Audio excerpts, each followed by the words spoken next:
An 80-year-old woman calls 911 and whispers, "Something is moving inside my stomach. Please help me." What doctors and police uncovered next shocked everyone and revealed a miracle only God could arrange.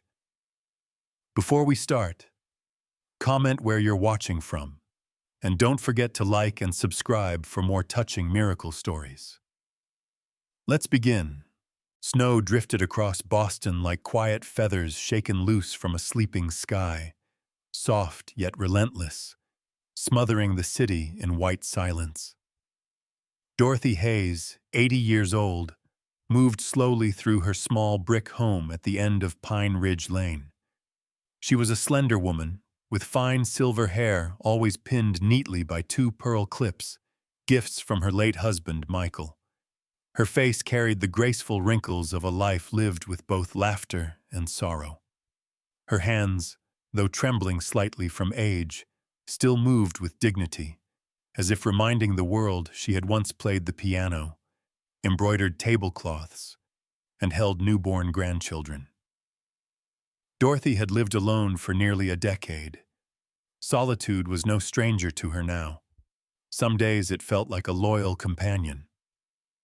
Yet on nights like this, when winter rattled the windows like unwelcome ghosts, she sometimes whispered into the silence, asking if anyone still remembered her. Fortunately, she was not truly alone. Max, her 6-year-old German shepherd, sat by the fireplace like a sentry carved from loyalty itself. He was large and muscular, with deep brown fur streaked by a proud saddle of black across his strong back. A faint scar on his right flank was the only memory of his past life. A retired K-9 partner who once charged into danger at the command of a police officer. His amber eyes were sharp, alert, always scanning the room for threats only he could sense. Where Dorothy was gentle warmth, Max was fierce protection. His devotion was a fortress around her fragile world. That evening, a knock sounded at the front door, sudden and brisk. Max was on his paws instantly, ears rising, tail stiffening. Dorothy patted his head, reassuring him as she shuffled to the door, leaning heavily on her wooden cane etched with tiny dog paw carvings, something her granddaughter had once made as a gift. On the porch stood Richard Collins, a man in his mid-40s with neatly combed chestnut-brown hair and a clean-shaven jaw. He wore a tailored charcoal coat with a scarf that looked far too expensive for this modest neighborhood. He smiled warmly, or at least practiced warmth, like a man who spent years learning how to appear trustworthy. His gray-blue eyes seemed kind, but coldness flickered behind them, like a winter lake hiding its frigid depth beneath a glistening surface. "I'm terribly sorry to bother you in this weather," he said, his voice smooth and polite. "I'm Richard. Just moved into the house next door. Thought I should finally meet my neighbor." Dorothy's heart fluttered. Company was rare these days. "Oh, how lovely. Please, dear, step inside. It's bitter cold." Richard did not remove his gloves as he stepped in. Max noticed. The dog's ears flattened, and a low rumble rolled from his chest like distant thunder. "Beautiful dog," Richard remarked, smiling down at Max. But his eyes did not soften. He looked at the animal the way a thief looks at a locked door. "Max is protective," Dorothy excused gently. "He served with the police once. He doesn't trust easily." Richard chuckled as if amused by the challenge. "I admire loyalty. I brought something for you, actually." From a thermos bag, he produced a porcelain cup, white, edges gilded with gold, filled with steaming dark coffee. The scent was strikingly rich, almost sweet. "I make my own blend," he said casually. "A welcome gift. Warms you right to the bones." Dorothy's fingers curled around the cup, eager for the heat. "That's very kind. Thank you." She lifted the cup to her lips, then paused. Max nudged her wrist sharply, nearly making her spill the drink. "Max," she scolded, embarrassed. "What has gotten into you?"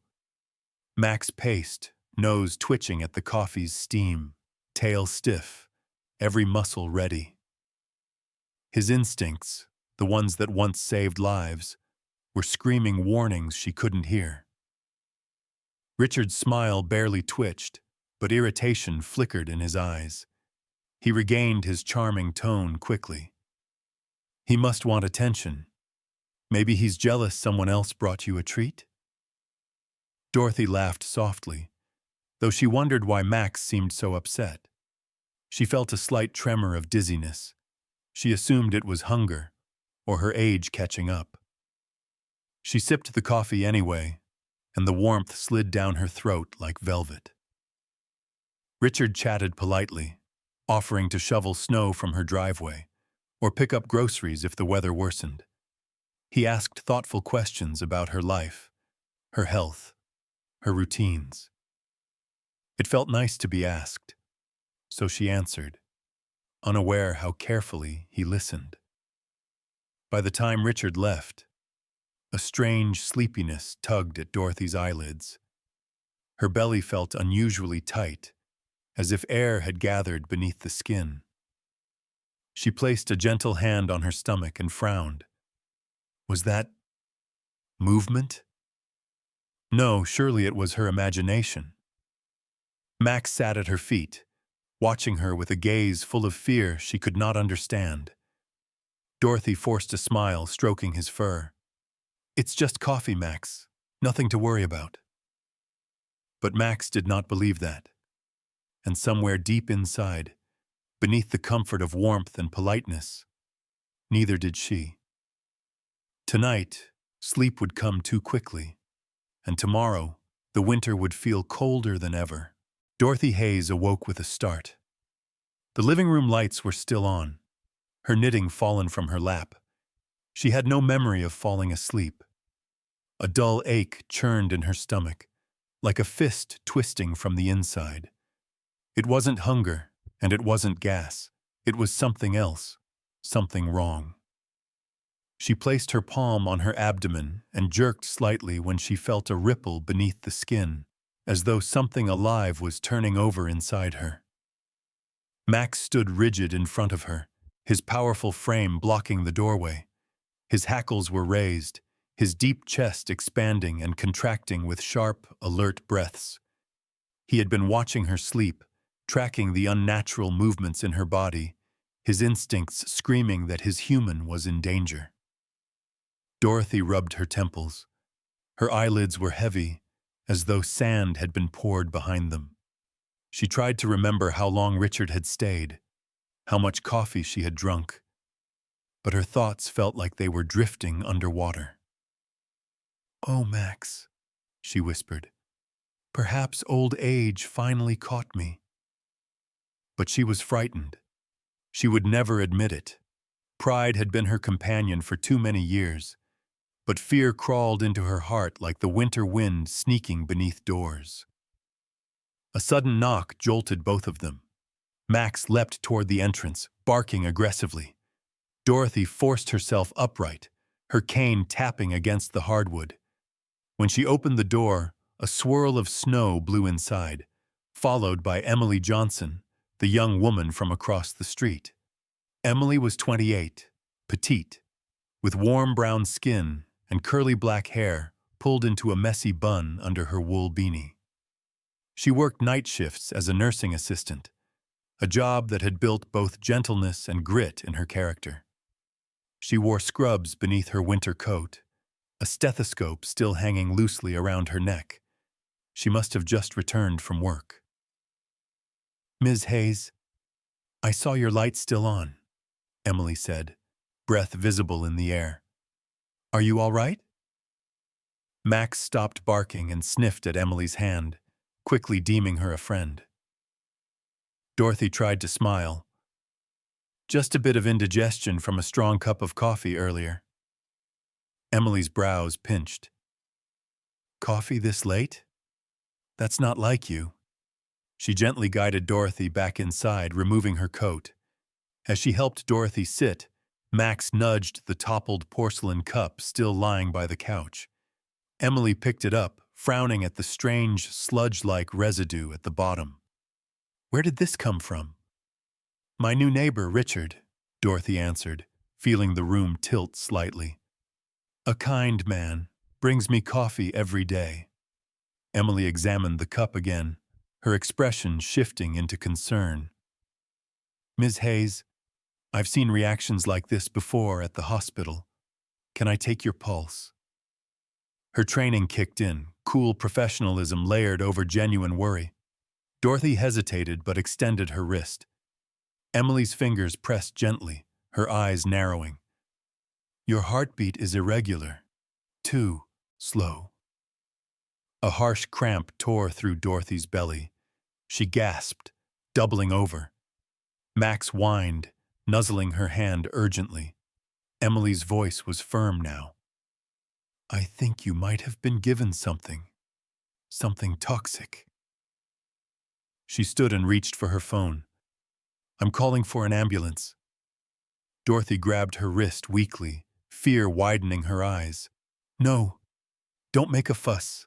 I'll be fine. It's probably nothing. But the pain surged again, and this time she couldn't suppress a whimper. Max barked at the door, pacing anxiously. He knew action was needed. Emily guided Dorothy to her coat, wrapping a thick blanket around her frail shoulders. Ms. Hayes, I need to get you medical help, and the sooner the better. Dorothy nodded finally, the fog in her brain thickening. But Richard will be upset if he thinks I don't like his coffee. Emily froze. What? Dorothy realized how wrong the words sounded only after they left her mouth. She raised trembling fingers to her lips. Why would I say that? Emily crouched to look into her eyes. Because whatever's inside you is messing with your thoughts. Sirens echoed faintly in the distance. Emily must have called despite Dorothy's protest. Relief washed over the older woman, mixed with rising terror that someone she trusted, someone who smiled so gently, might be the reason she could barely keep her eyes open. The ambulance lights flashed through the frosted windows, painting the walls with blue and red. Max stayed glued to Dorothy's side as two paramedics entered. One of them, Karen Lee, was a sturdy woman in her early 50s with graying brown hair in a tight ponytail. Her face bore the calm authority of someone who had seen everything and refused to panic. We'll take good care of you, Karen said, placing a hand on Dorothy's shoulder. As they lifted Dorothy onto the stretcher, Max growled softly, refusing to let her out of his sight. Karen nodded with respect. He can ride along. Dogs like him often know what's going on before we do. Dorothy squeezed Max's fur, tears forming unbidden. Don't. Let me sleep. Please. We won't, Karen promised. Stay with us. As they carried her out into the snowy night, Dorothy's vision dimmed. Max climbed into the ambulance beside her, his body pressed protectively to hers. Outside, the winter wind howled, as though it too feared what was growing inside her. The ambulance doors swung open to the glowing entrance of Massachusetts General Hospital, blue and red lights reflecting across the snow-slick pavement like frantic brushstrokes. Dorothy Hayes clung weakly to consciousness, each bump of the stretcher sending a sharp pulse through her tightening abdomen.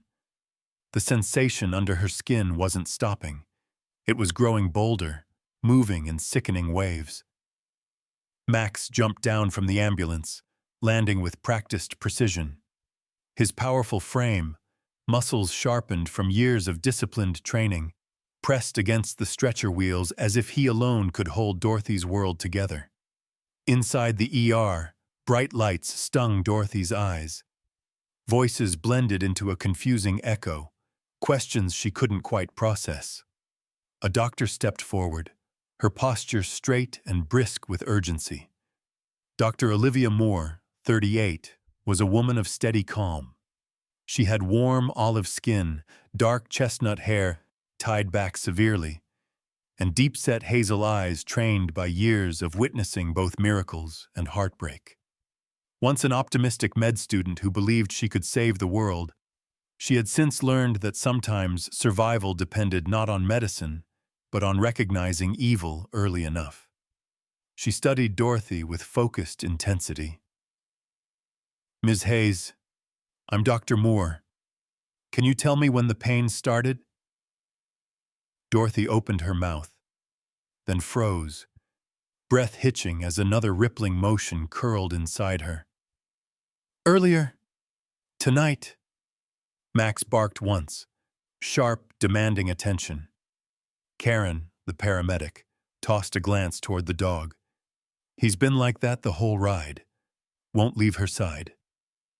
Dr. Moore nodded to a nurse to allow Max to remain. "He may be more valuable than any monitor." A nurse with sandy blonde hair prepared a blood pressure cuff. Jake Miller, mid-20s, tall and lanky with freckles across his pale cheeks, wore his compassion openly. He was new to the ER, too new to hide the alarm flashing across his face as he saw Dorothy's distended abdomen. "Her pulse is weak," Jake reported. "BP dropping." Dr. Moore pressed a stethoscope against Dorothy's belly. Something shifted beneath the skin, a spasm that did not belong to any normal bodily function. Olivia's eyes widened only a fraction, but Dorothy noticed. "What is happening to me?" Dorothy whispered, fear leaking past her aging defenses. Olivia's voice gentled. "We're going to run tests. You're safe here." But Dorothy didn't feel safe. She felt poisoned, betrayed, and foolish for wanting company so desperately that she'd ignored the warnings barking right at her feet. "Max," she breathed. He tried to stop me from drinking it." "Drinking what?" Olivia asked quickly. "Coffee," Dorothy murmured. "Richard, my neighbor, makes it for me every day." Jake paused, pupils contracting with dawning horror. "Every day?" Max growled low at the mention of Richard's name, the hairs on his spine rising like a warning flare. Olivia leaned closer. "Ms. Hayes, did this neighbor ask questions about your health? Your living situation?" Dorothy's heartbeat lurched painfully. Something felt like it was trying to push outward from her ribs. "Yes, he always asks. So nice. Too nice." Her voice slurred. The room tilted again. Olivia called out, "Ultrasound! Now!" Jake helped shift Dorothy gently as a technician wheeled equipment into place. The monitor flickered to life, a gray sea of shadows swirling beneath skin and muscle. Olivia guided the probe across Dorothy's abdomen, eyes scanning with growing dread. Then she saw it. A foreign object. Small, angular, mechanical, moving from intestinal contractions. Olivia's jaw tightened, but she refused panic. "Jake, notify toxicology and page security. We need to report a suspected poisoning case." Dorothy tried to focus through the haze, eating away her clarity. Every word she heard felt like a rope she was slipping farther from. "I trusted him." Max pressed his nose against her cheek, a soft whine vibrating through his chest. His eyes, amber and sharp, anchored her fading strength. Olivia placed a reassuring hand over Dorothy's trembling fingers. "We're going to remove whatever he put in you, but we have to work fast." At that moment, Officer Daniel Brooks burst into the ER hallway. Broad-shouldered and clean-shaven, his rugged face hinted at a past filled with hard decisions. His navy blue uniform still carried frost, and his green eyes burned with focused anger. He had been responding to Emily's call. He approached Olivia. "Doctor, paramedics say suspected foul play?" Olivia nodded. "This woman may have ingested a device containing toxins, intentionally." Max immediately stood between Daniel and Dorothy, testing him with a piercing stare. Daniel crouched slightly, extending a gloved hand to allow Max to assess him. "Easy, soldier," he murmured, voice softened by respect. Max sniffed once before giving the permission of silence. Daniel rose. "We'll track this Richard Collins down. No one harms an old woman under my watch." Dorothy shut her eyes, relief and fear mingling. Her body jerked again, her grip tightening on Max's fur. "Please," she whispered, voice thin as winter breath, "don't let me fall asleep." Olivia leaned forward, fierce determination replacing concern. "We won't, not while your hero is here." Max rested his head on Dorothy's shoulder, guarding her with every heartbeat he had. Outside, snow hammered the city relentlessly, as if the night itself demanded the truth to surface. Tonight, in the bright arms of a hospital, the secret inside Dorothy had finally been seen. Now the clock was ticking to save her life. The fluorescent lights above Dorothy's hospital bed buzzed softly, a low hum that seemed to vibrate inside her ribs. She lay propped up, an oxygen tube resting gently beneath her nose, while machines beside her traced the fragile rhythm of her heart. The foreign object inside her abdomen kept shifting, like a piece of metal caught in a storm of organs. Every movement, every twitch, stole more of her strength. Max lay stretched along the bed's edge, one ear always raised. His vigil was unwavering. He didn't care about sterile floors or hospital rules. This was his mission: protect Dorothy at all costs. Dr. Olivia Moore returned with a tablet clutched in her hand, her hazel eyes firm with answers Dorothy wasn't sure she wanted to hear. Behind her walked Dr. Samuel Carter, the hospital's lead toxicologist. He was in his early 50s, tall and slightly stooped from years spent peering over lab counters. His salt and pepper beard framed a face marked by sleepless nights and the kind of intelligence that carried sorrow. He had seen too many victims realize too late what trust could cost. "Ms. Hayes," Olivia began, tone soft but precise, "we've found chemical traces in your bloodstream. It appears you've been given a combination of sedatives and neurotoxins, small doses over time." Dorothy swallowed, throat dry. "So, he has been poisoning me?" "Yes," Dr. Carter answered bluntly. "He believed in truth delivered without hesitation. It saved lives. A controlled poisoning meant to weaken your body slowly and impair your judgment." Dorothy's heart cracked. It wasn't just a stranger harming her. It was someone she had allowed into her home with gratitude. "What about—" Dorothy gestured weakly toward her belly.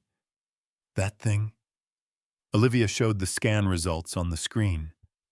A small metallic device glimmered in the dark blur of tissue and organs. "We believe it's a dissolvable capsule shell containing micro-components of some sort. It likely released the toxins gradually." Dr. Carter tapped the screen. "The movements you feel are from swelling and gastrointestinal spasms reacting to the foreign object."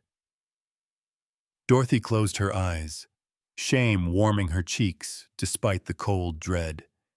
She had convinced herself loneliness was harmless, that accepting kindness wasn't dangerous, that Max's warnings were just jealousy. "Richard asked so many questions," she whispered. My income, my will, whether my son visits. Olivia exchanged a knowing look with Carter. This pattern was familiar, a predator stalking loneliness. Officer Daniel Brooks entered again, clipboard in hand. Tall and broad, he filled the doorway with determined energy. He had shed his coat, leaving only the navy blue uniform stretched over his muscular frame. Snowmelt still clung to his boots. We've issued a bolo on Richard Collins, Daniel reported. But he's gone. House is empty. No forwarding address. Likely using an alias. Max growled sharply, as if confirming the officer's words. Daniel approached Dorothy's bedside, his voice gentler than his strong features suggested. Ms. Hayes, anything you remember, anything at all, can help. Dorothy tried to think through the fog. The first cup of coffee. The compliments. The way he always asked if she slept well, almost too invested in the answer. He mentioned a sister, she murmured. Said she lived in New York and was also elderly. Daniel scribbled it down. Good. We'll check that lead. A quiet knock broke their focus.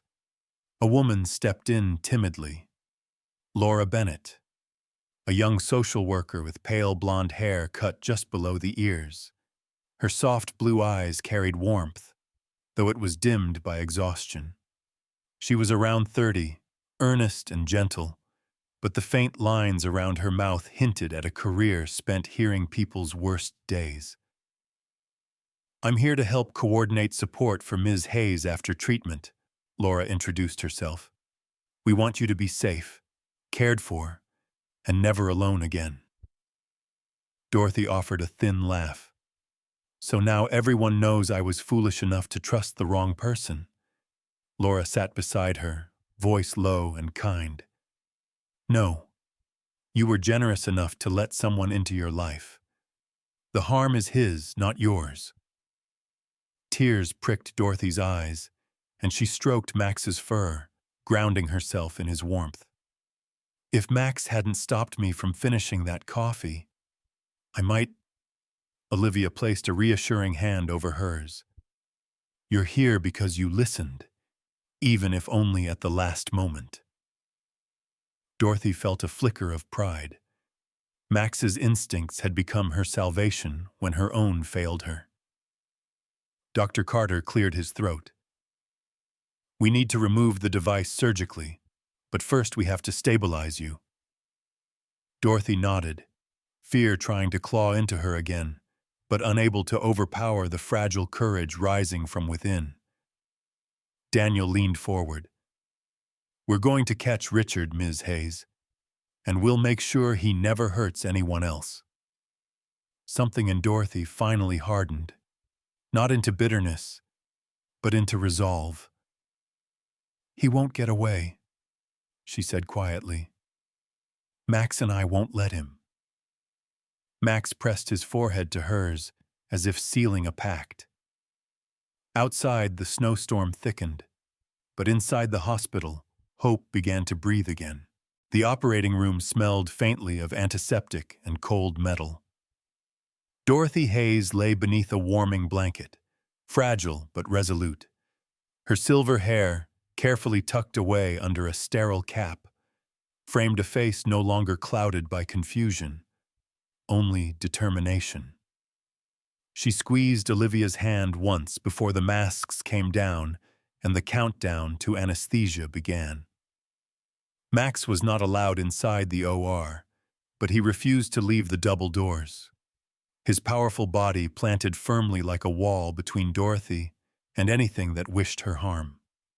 Officer Daniel Brooks stood beside him, arms folded across his broad chest.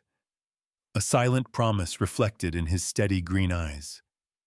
Anyone trying to reach Dorothy through these doors would have to go through both of them. Inside, Dr. Olivia Moore and Dr. Samuel Carter worked together under bright surgical lights.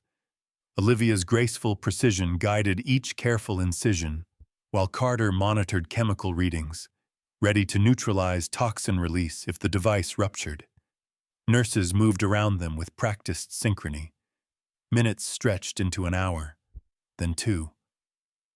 Dorothy's heart monitor beeped steadily, music more precious than any symphony. Then Olivia's voice broke the tense quiet. "There, I've got it." Clipped in her forceps was the metallic core. Small, jagged-edged, a sinister fragment of one man's malicious intent. The removal was clean. Carter began flushing Dorothy's system with antidotes and fluids, ensuring her body was free from the last shadows of poison. "She's going to recover," Olivia murmured, relief easing the lines around her eyes. She made it. The news spread quickly. Daniel allowed himself a long exhale.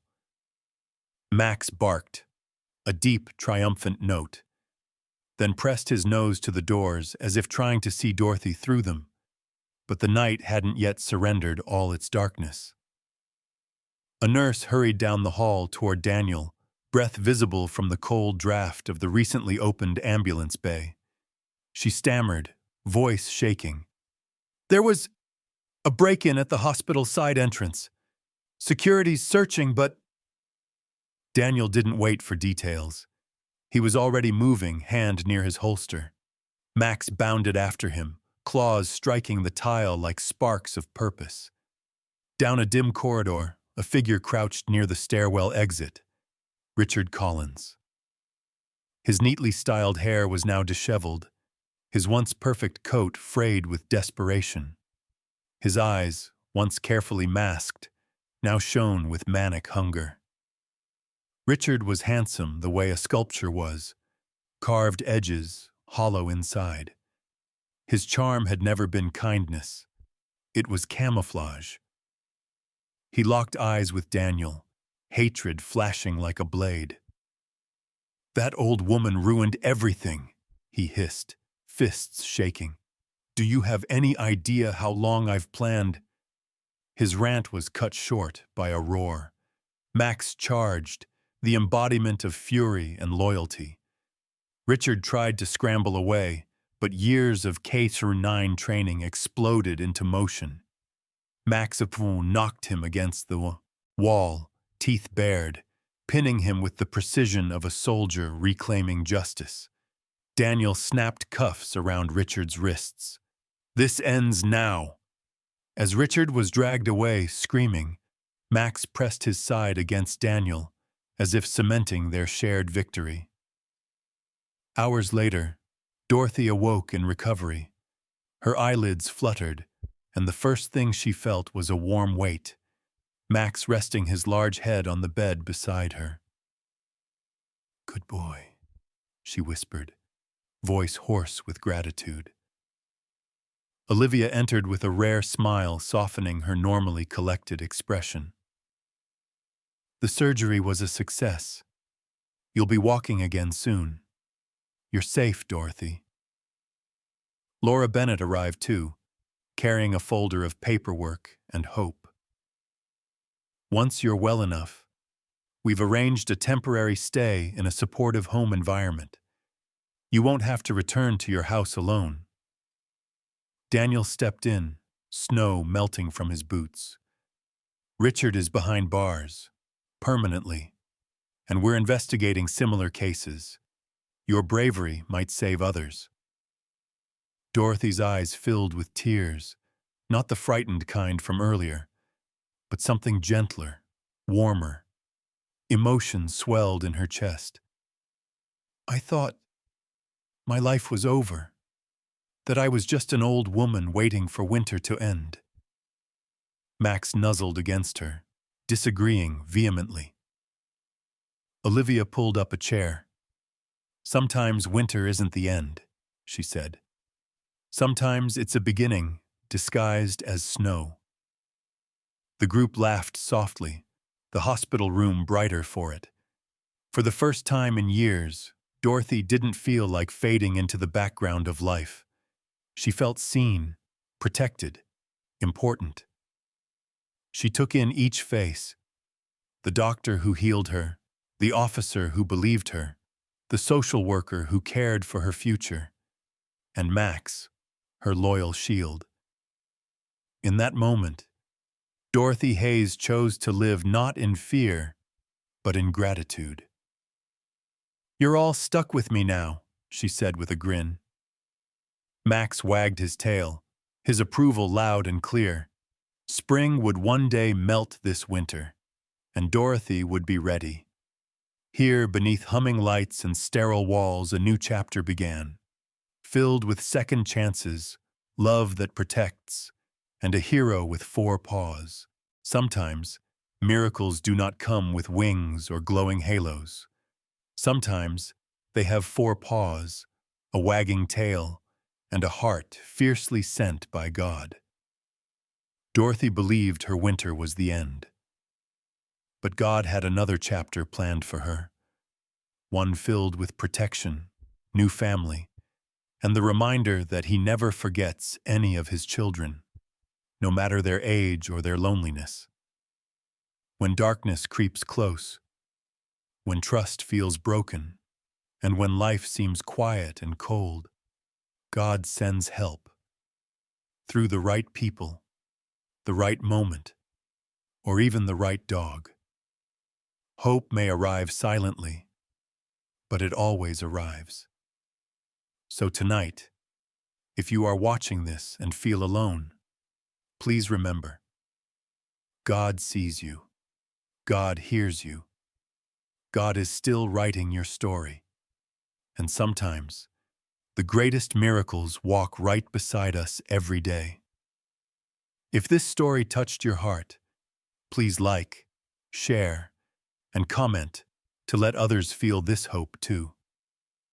Don't forget to subscribe for more true blessings and faithful companionship stories. May God bless you, and may His angels, furry or otherwise, always watch over you and those you love.